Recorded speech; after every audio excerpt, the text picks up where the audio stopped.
Terceiro e último vídeo, amados e amadas, o que a Bíblia ensina sobre a família?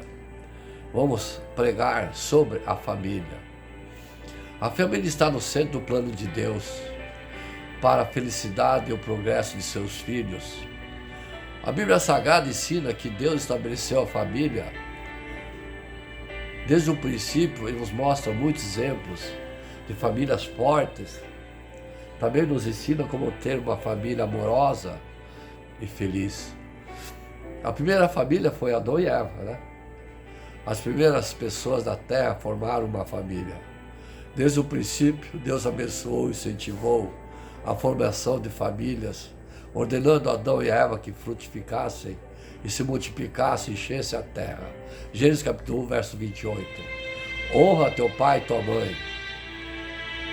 Um dos 10 mandamentos do Antigo Testamento, dado a Moisés no monte Horebe, fala diretamente sobre o relacionamento de pais e filhos.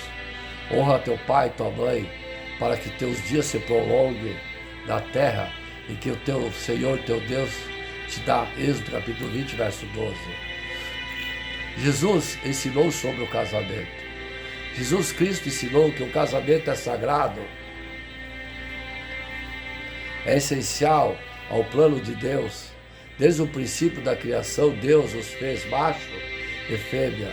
Por isso deixará o homem seu pai, sua mãe, e unir-se-á sua mulher, e serão um só. Serão os dois e uma só carne. Assim já não serão dois, mas uma só carne. Portanto, o que Deus ajuntou, não separe o homem. Marcos capítulo 10, versos 6 e 9. Jesus cuidou da sua família. Jesus cuidou da sua família. Em todo o Novo Testamento aprendemos que Jesus Cristo demonstrou amor pelos membros da sua família, especialmente por sua mãe, Maria. Mesmo em agonia, na cruz, Jesus mostrou preocupação com os cuidados de sua mãe. Ora, Jesus, vendo ali sua mãe e o discípulo a quem ele amava, estando presente, disse à sua mãe: mulher, eis aí teu filho. Depois disse ao filho: eis aí tua mãe.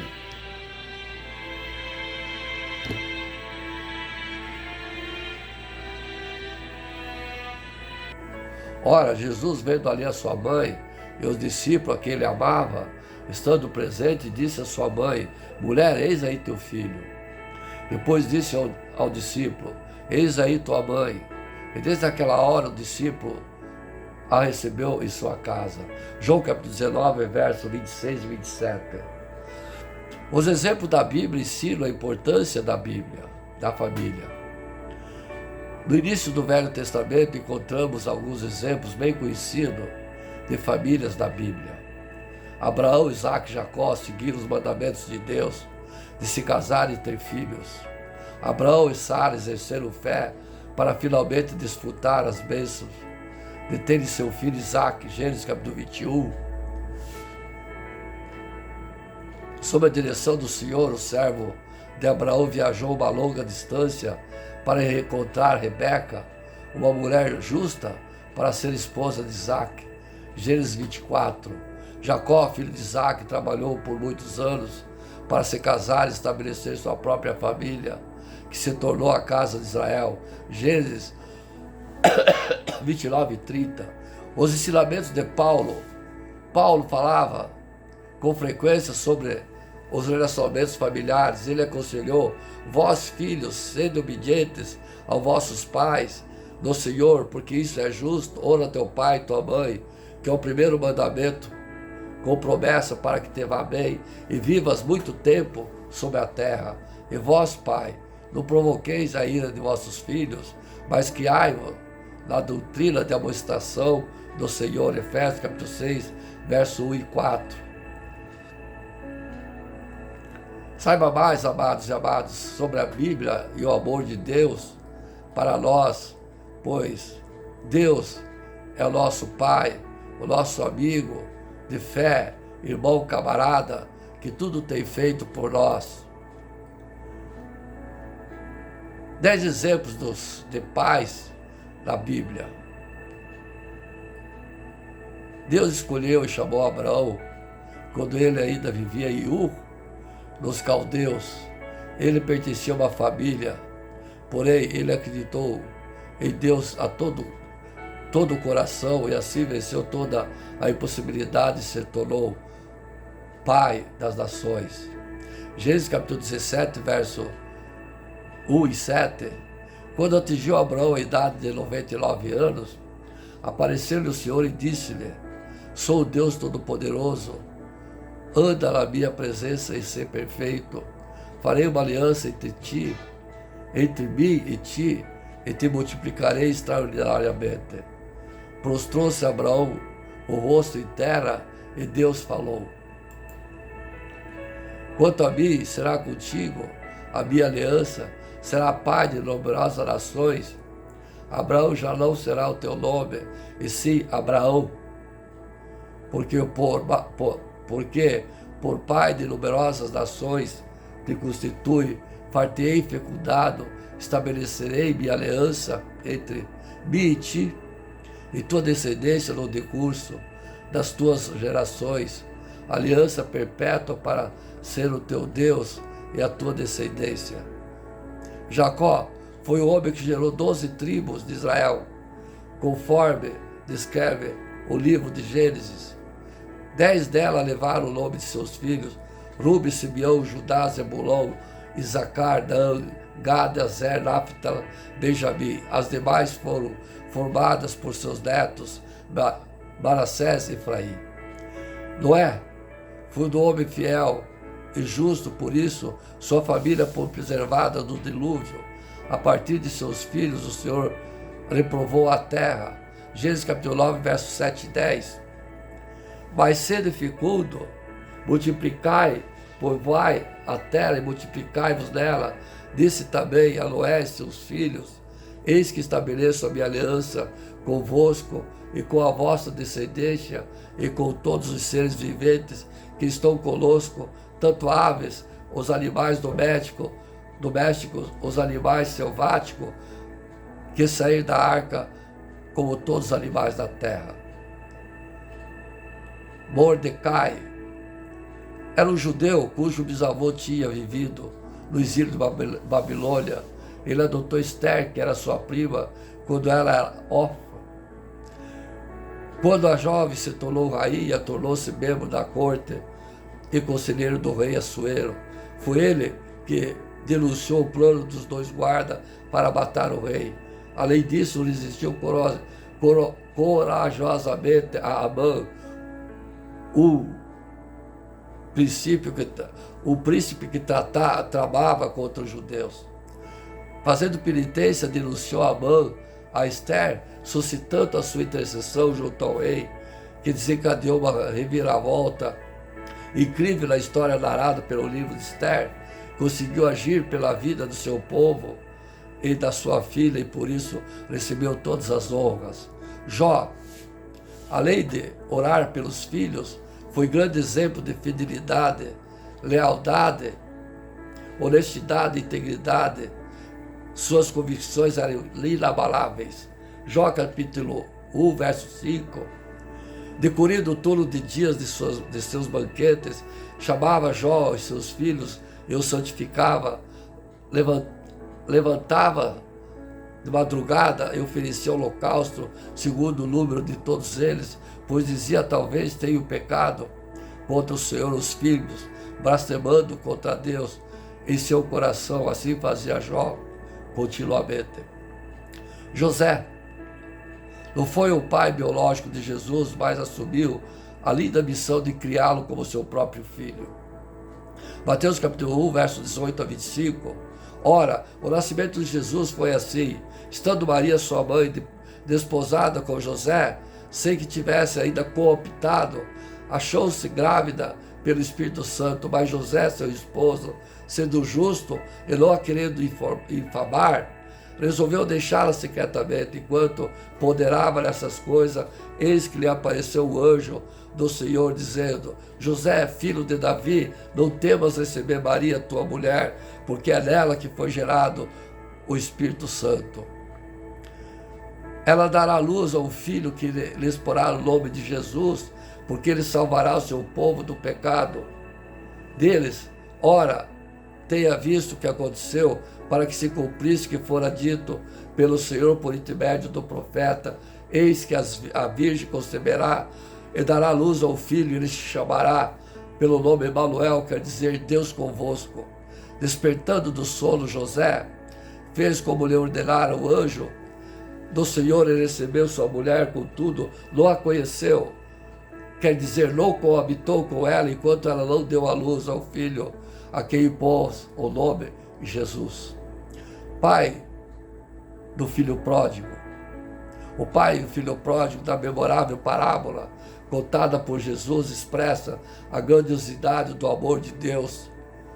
Apesar de seu filho tê-lo desprezado, pedindo sua parte da herança antes do seu falecimento e tê-lo abandonado, gastando todo o seu dinheiro de forma dissoluta, perdoou e o recebeu de volta, de braços abertos e uma condição de honra.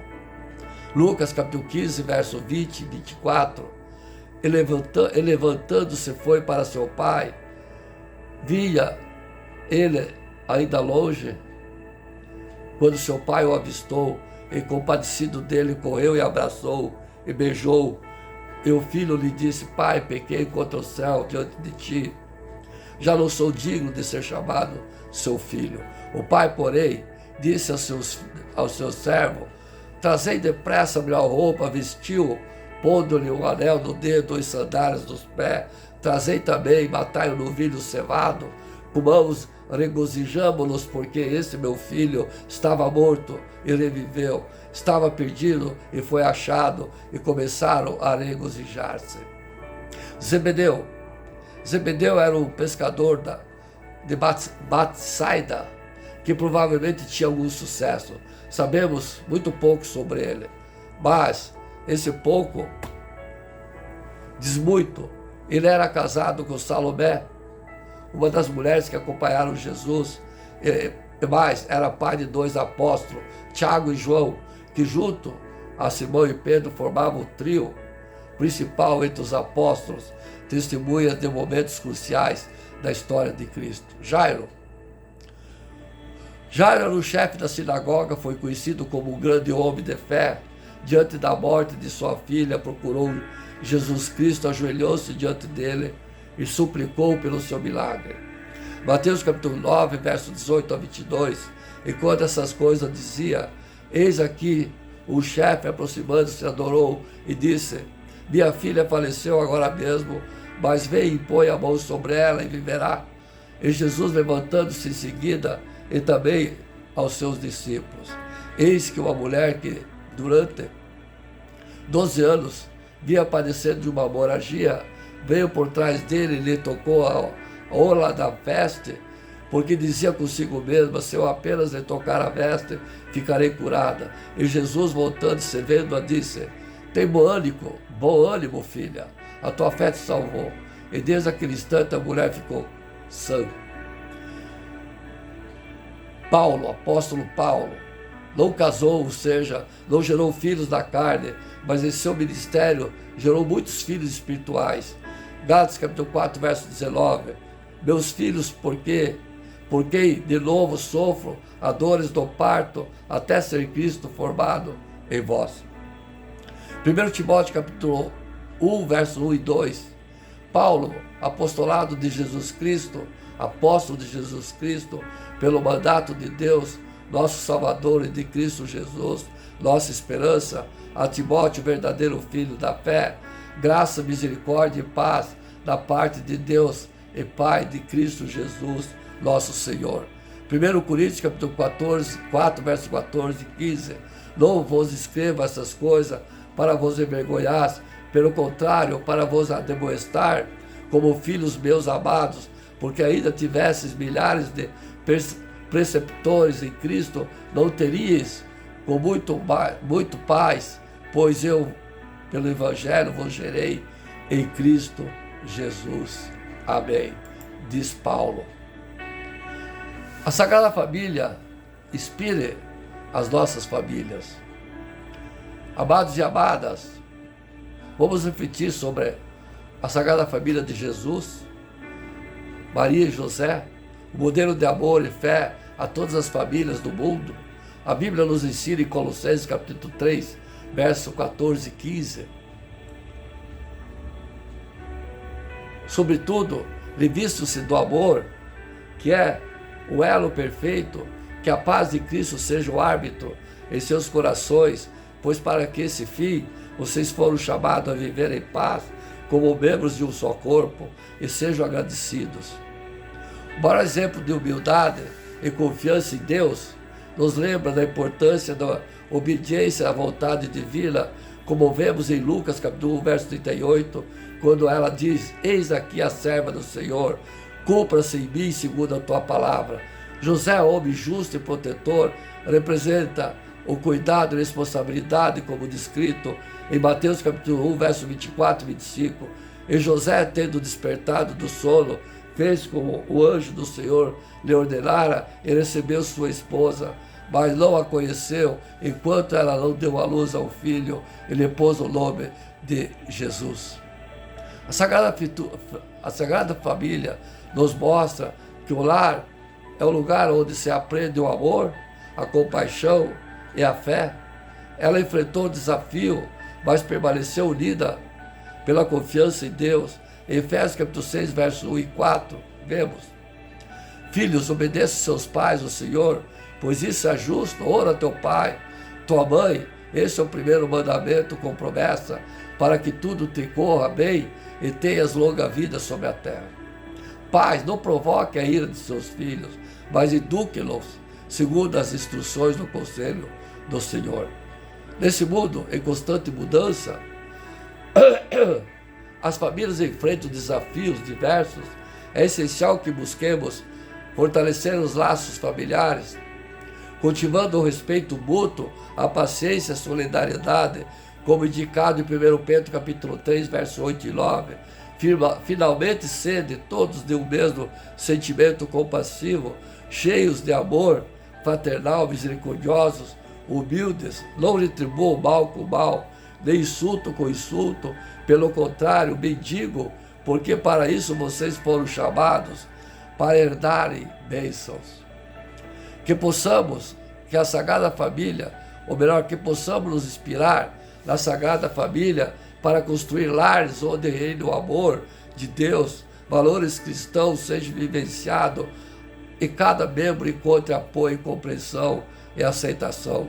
Que a Sagrada Família interceda por nós, para que assim como eles, possamos ser verdadeiramente testemunha do amor de Deus em nossas famílias e comunidades. Muito hoje, infelizmente, não querem constituir família solidificada sobre a rocha do sacramento do matrimônio. Vivem uniões livres, experiências fora das bênçãos de Deus e da Igreja. Devemos sempre que podemos reafirmar o valor irrenunciável da família matrimonial, que edifica a família, exemplo da Sagrada Família de Jesus, Maria e José. Jovens, não tenham medo de edificar suas famílias na rocha sólida do matrimônio. Coragem, não tenham medo de ter filhos. Famílias numerosas são bênçãos de Deus. Que a Sagrada Família inspire nossas famílias. Que Deus abençoe todas as famílias do mundo, guiando-as, fortalecendo-as em sua jornada de fé e amor, em nome de Jesus. Amém. A família é o propósito de Deus, amados e amadas. Deus tem o propósito de abençoar a sua família. De ti farei grande nação e te abençoarei. É necessário frisar que Deus é quem abençoa cada família, quando Ele diz: te abençoarei. Vale lembrar ainda que o tempo do verbo está no futuro. Isso significa certas condições para uma família ser abençoada. Abraão precisava crer, obedecer e esperar. Ele também deveria passar por alguma experiência e ser preparado para o momento de bênção. Ele seria abençoado, mas primeiro precisava tornar-se uma bênção. 2. Deus tem o propósito de que toda a família se torne uma bênção. Sim, se tu, uma bênção, Deus abençoa cada família, mas a decisão de ser uma bênção é pessoal. É uma questão de vontade, de desejar buscar. Note que o tempo do verbo está no imperativo. Não foi, nem será, mas ser uma bênção. É uma ideia de um presente contínuo, apesar do propósito divino. Abraão e Sara tiveram momentos angustiantes. Descer para o Egito por causa da fome, Gênesis capítulo 12, verso 10. Mesmo a família que Deus vai abençoar pode ter crise financeira, desemprego e mudança de residência. Sofrer ameaça, separação. Por 2 vezes tentaram tomar a mulher de Abraão, Gênesis capítulo 12, verso 12 e 19. Contenda entre familiares, Ló, Abraão, sequestro de guerras, Ló foi levado com toda a família, limitações de saúde, Sara foi estéril por 89 anos. Isso prova que nada é impossível para Deus. 3. Deus tem o propósito de abençoar toda a família da terra. Talvez você não compreenda como Deus tem o propósito para sua família. Se você tem passado por tantas crises, porém, como vimos anteriormente, Deus cumpriu seu propósito de vida de Abraão, apesar das crises pelas quais passou. Gênesis capítulo 24, verso 1. Se tivéssemos tempo ainda falaríamos do Salmo 128, onde Deus promete abençoar o marido e a mulher e os filhos e netos, mas isso fica para outra oportunidade. O que fazer para que a família esteja no propósito de Deus? Primeiro, crer que o propósito de Deus é abençoar, dar vitória à sua família. Note que a bênção é para todas as famílias. Então creia, ponha a esperança no seu coração, não julgue nada impossível para Deus. Isso foi o que o anjo disse para Sara, quando ela julgou impossível o cumprimento da promessa. Segundo, faça a sua parte. A parte de Abraão foi crer e obedecer. Terceiro, decida ser um instrumento de bênção. A maioria das pessoas é infeliz porque vive apenas para si mesma. Ponha isso no coração. Deus tornou você e sua esposa uma família porque tem o propósito de abençoá-los e fazer com que vocês uma bênção para os filhos e todos vocês. Amém? A importância da família. Finalizando essa pregação, eu cresci ouvindo meu pai. Pouco tempo tive com ele, muitas vezes citar o versículo: Deus faz o que o solitário viva, Salmo 68, verso 6. A razão pelo qual enfatiza tanto isso tem a ver com sua história. Ele cresceu em uma família que não servia a Jesus. Quase todos vieram a se converter depois, de modo que, pela ausência dos valores bíblicos, apresentou inúmeras deficiências. Sim, o fato é que meu pai, eu perdi ele muito cedo, não só ouvi falar dele depois, mas ele se converteu e deparou-se que para ele era uma promessa, uma revelação do propósito divino, pois ele era meu pai. Deus faz com que o solitário viva em família, de alguma forma, seja ao mencionar tantos versículos ou ao ensinar outros princípios bíblicos para a família. Sim, portanto eu penso que a melhor forma de iniciar a palavra, a família tem que ter um princípio bíblico. Muita gente só enxerga o valor emocional, sentimental da família, mas o problema dessa avaliação é que a família somente é boa quando as circunstâncias respaldam sentimentos cristãos. Quando há crise, problemas, de relacionamento é uma série de outros fatores que contribuem para que as emoções se desgastem. O valor atribuído à família é seriamente comprometido. Atribui à família apenas o valor sentimental. Pode ser algo muito traiçoeiro. Precisamos ir além disso e entender o valor que o Pai Celestial agregou à família. Então, somente então poderemos também trabalhar o valor emocional, permitindo que ele se alie à palavra da Bíblia que ela ensina. Portanto, para consolidar o conceito do valor familiar, temos que ter os princípios bíblicos da família. Deus pensa em termos de família. O Senhor não trata apenas com indivíduos, mas também com famílias. É claro que a salvação é individual e a fé é a escolha, com suas consequências também.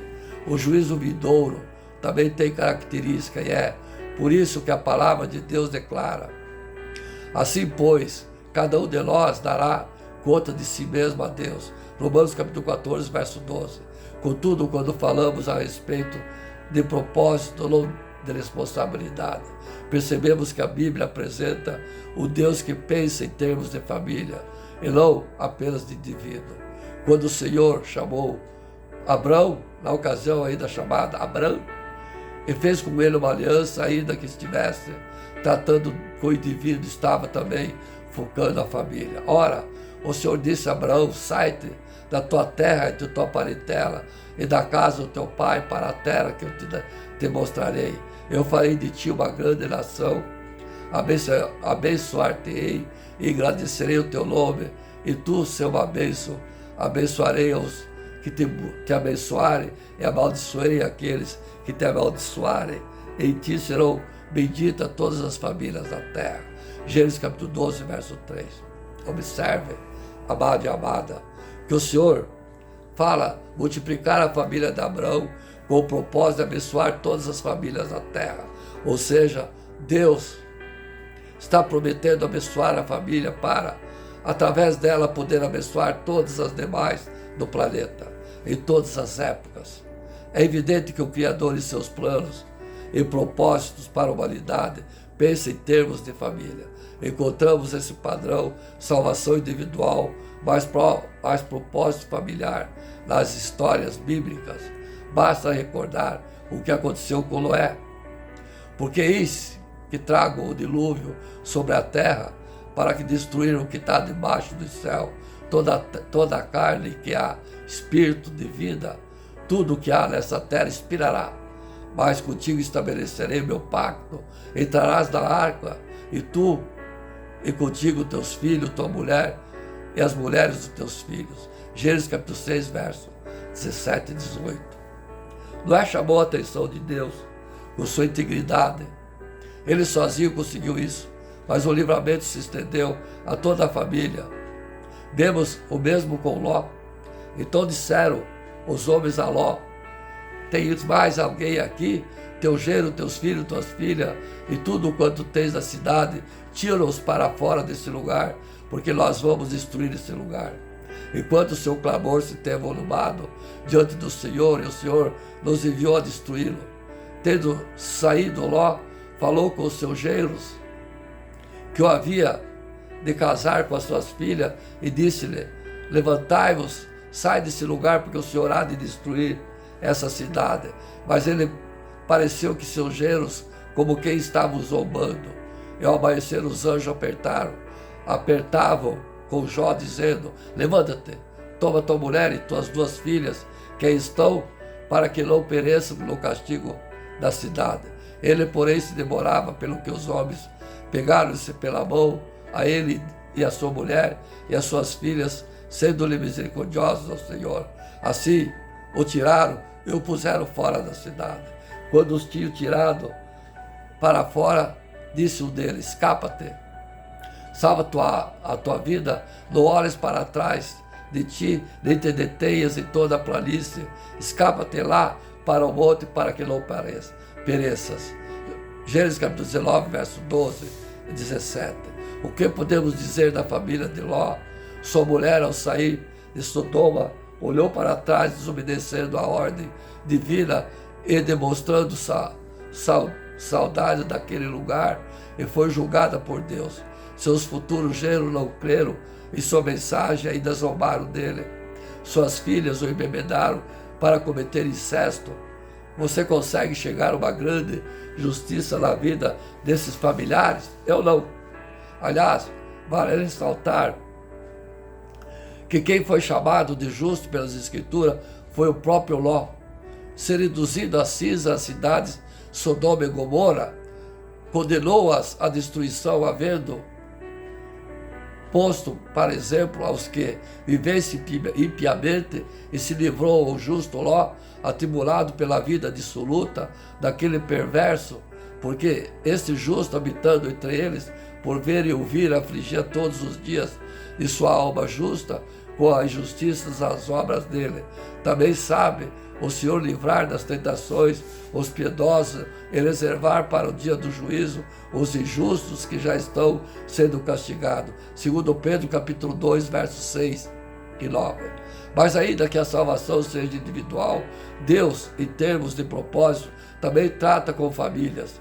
Continuamos encontrando esses fatos no Novo Testamento. Ele nos contou como vira em pé em sua casa o anjo que lhe dissera: envia o Jope, manda chamar Simão, que tem por sobrenome Pedro, o qual te dirá palavras pelas quais serás salvo tu e toda a tua casa. Atos capítulo 11, verso 14.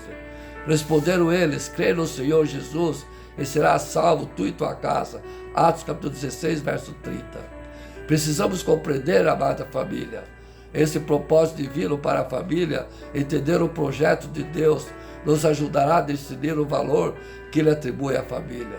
Os mandamentos familiares, além das bênçãos sobre a família, que revelam o quanto o Senhor a aprecia e quer que vivamos o seu melhor, encontramos na palavra de Deus também a questão dos mandamentos familiares.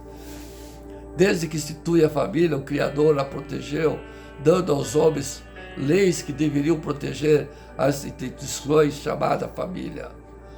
Os 10 mandamentos, temos 2 deles diretamente ligados à questão familiar. A ordem de honrar pai e mãe e não adulterar, sem contar de não cobiçar a mulher do próximo. A Escritura está repleta de mandamentos familiares, ordens divinas acerca da vida familiar. Os mandamentos são obedecidos, trazem bênçãos sobre a vida daqueles que os praticam, porque, outro lado, a quebra desses mandamentos, que denominam pecados familiares, também trarão consequências diferenciadas. A ordem divina de honrar o pai e a mãe, por exemplo, é chamado o primeiro mandamento com promessa: vós, filhos, sede obedientes aos vossos pais no Senhor, porque isso é justo. Honra teu pai e tua mãe, que é o primeiro mandamento com a promessa, para que te vá bem e sejas longa vida sobre a terra. Efésios capítulo 6, verso 1 e 3. Obedecer aos mandamentos que protegem a família nos farão ser bem-sucedido em tudo e ainda aumentar nossos dias de vida, prosperidade, longevidade num pacote só. Os filhos devem a seus pais não apenas obediência, mas também honra. Ao se casarem, os filhos deixam pai e mãe e se unem aos seus cônjuges. Isso põe fim à necessidade de obediência, mas não de honra. Mas se alguma viúva tiver filhos ou netos, aprendam eles primeiro a exercer piedade para com a sua própria família e recompensar os genitores, porque isso é agradável a Deus. 1 Timóteo capítulo 5, verso 4. Os filhos devem recompensar seus pais que os criaram quando esses chegam à velhice. Devem suprir seus progenitores, não só suas necessidades materiais, ainda que não devam mais obediência de quando viviam sob seu teto. Devem honra sempre.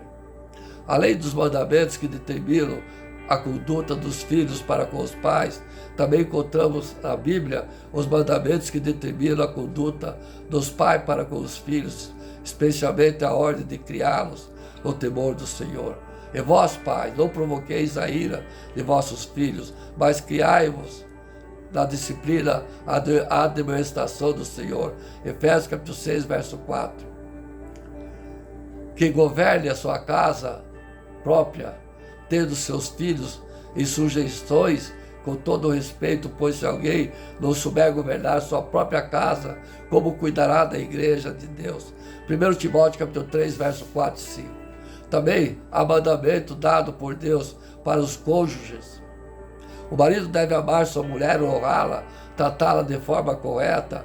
A esposa deve submeter-se e respeitar seu marido. Assim devem os maridos amar suas próprias mulheres como seus próprios corpos. Quem ama sua mulher, ama-se a si mesmo. Efésios capítulo 5, verso 28. Vós, marido, amai vossas mulheres e não as trateis asperadamente. Colossenses capítulo 3, verso 19. Vós, mulheres, submetei-vos vossos maridos como ao Senhor, porque o marido é o cabeça da mulher, como também Cristo é o cabeça da igreja, sendo ele próprio Salvador do corpo, mas assim como a igreja está sujeita a Cristo, assim também as mulheres, e sejam em todos os seus maridos. Efésios capítulo 5, versos 22 e 24. A família em nossa escala de valores. A escala de valores de muitos cristãos estão desordenadas. Alguns estão vivendo de modo desordenado porque não fazem a melhor ideia de que a Bíblia ensina a respeito do assunto. Outros, porque mesmo tendo os valores e prioridades devidamente ordenados no conceito mental, não conseguem mantê-los na prática.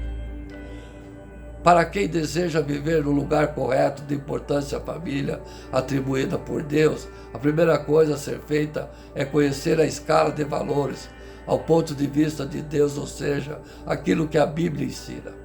Depois é lutar para fazer funcionar Deus em primeiro lugar.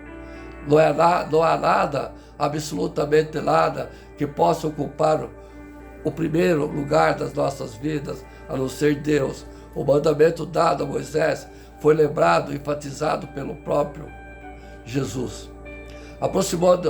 Aproximou-se dele um dos escribas que nos ouvia discutir, e percebendo que lhe havia respondido bem, perguntou-lhe: qual é o primeiro de todos os mandamentos? Respondeu Jesus: o primeiro é: ouve, Israel, o Senhor nosso Deus é o único Senhor. Amarás, pois, ao Senhor teu Deus de todo o teu coração, de toda a tua alma, de todo o teu entendimento e todas as tuas forças.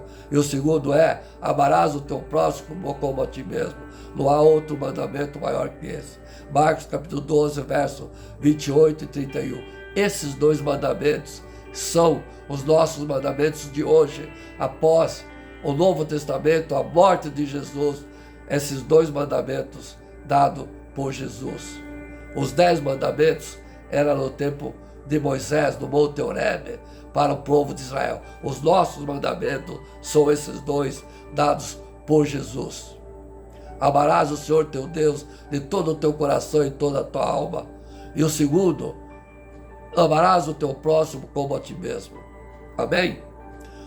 Amarás ao Senhor todo o teu coração, alma, entendimento e força, e colocá-lo em primeiro lugar nas nossas vidas. Jesus deixa bem claro que qualquer que quisesse segui-lo como discípulo deveria reconhecê-lo em primeiro lugar em sua vida, na frente de pessoas que normalmente não são as mais amadas e queridas.